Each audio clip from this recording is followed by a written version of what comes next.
Bilasipara truck চালকসকলৰ উত্তাল প্ৰতিবাদ ৰাজ্যসভাত গৃহীত কৰা নতুন পৰিবহণ বিধেয়ক আইন ৰূপান্তৰিত কৰাক লৈ বিলাসীপাৰাত সোণামুখী ট্ৰাক চালকৰ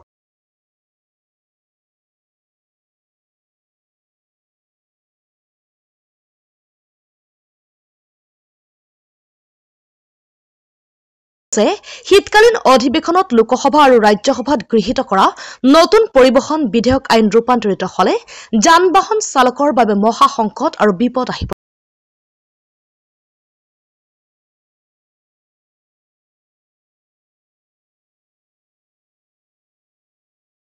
ট্ৰাক চালকসকলে যদি কোনোবাই হঠাৎ দুৰ্ঘটনা কৰে আৰু নিহত হয় ড্ৰাইভাৰসকলক 10 বছৰ জেল আৰু 7 লাখ টকাকৈ জৰিমনা ভৰিব লাগিব।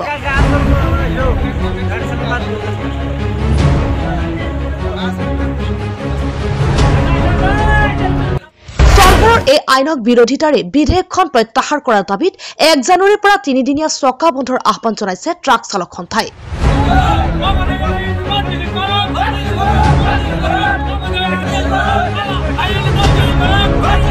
ইয়াৰে অংশ হিচাপে দ্বিতীয় দিনত বিলাসীপাৰাৰ সোণামুখী ৰাষ্ট্ৰীয় ঘাইপথত বিভিন্ন প্ৰান্তৰ ট্ৰাক চালকসকলে একগোট হৈ ৰাজপথত ধৰ্ণা প্ৰদৰ্শন কৰি তীব্ৰ প্ৰতিবাদ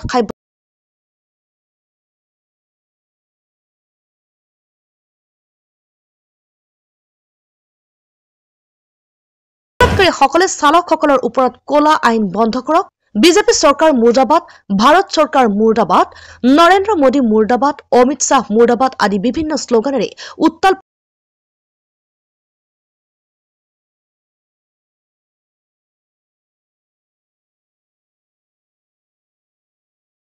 অতি শীঘ্ৰে নতুন পৰিবহণ বিধেয়ক আইন বাতিল নকৰিলে গণতান্ত্ৰিক আন্দোলনৰ হুংকাৰ প্ৰদান কৰে ট্ৰাক চালক সন্থাই। আইন বন্ধ করক, বন্ধ করক, বন্ধ করক। ড্রাইভারের উপরাত যেটি ব্যবস্থা আছে এটি বন্ধ করক, বন্ধ করক, বন্ধ করক। ড্রাইভারের উপরাত যেটি ব্যবস্থা আছে এটি বন্ধ করক, বন্ধ করক, বন্ধ করক। হায় হায় হায় হায় বিজেপি সরকার হায় হায় হায় হায় বন্ধ করক, বন্ধ করক, বন্ধ করক। ড্রাইভারের উপরাত যেগুলি আইন চাপি দিছে বন্ধ করক, বন্ধ